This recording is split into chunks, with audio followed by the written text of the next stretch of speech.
While some in St. Pete are celebrating plans, archaeologists have been outside the Trop today, scanning a nearby parking lot for graves from a destroyed cemetery. Crews found possible graves a few years back, and 10 Investigates' Emerald Morrow explains why they believe there could be more. People are so focused on baseball that they've forgotten about our history. When we first sat down with Corey Givens Jr. of St. Pete, he had a lot to say. Do you believe there are still graves there? Oh, I know there's still graves over there. Graves from the old Oak Lawn Cemetery that might still be underground in this parking lot across from Tropicana Field. And today, city-hired archaeologists pushed ground-penetrating radar over the pavement to get answers. It's the second round of searching after finding 3 possible graves from Oak Lawn back in 2021. This time, the search covers more ground.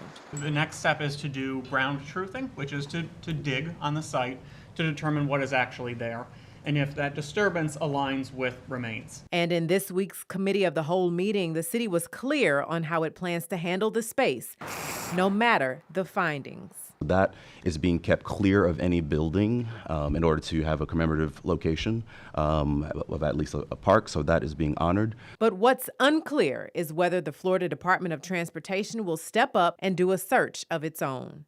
Right next to Oak Lawn were Evergreen and Moffett, 2 other segregation-era cemeteries for veterans and African Americans. Records show FDOT crews found bones when building I-175 in the 1970s. FDOT has pretty much already told us no.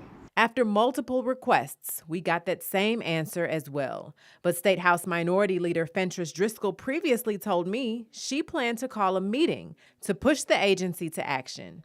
Something Givens, who believes he has ancestors buried near Tropicana Field, says needs to happen soon. We have to be, again, proactive and make sure that we're doing all we can to make sure that we preserve and protect our history because, yes, our history does matter.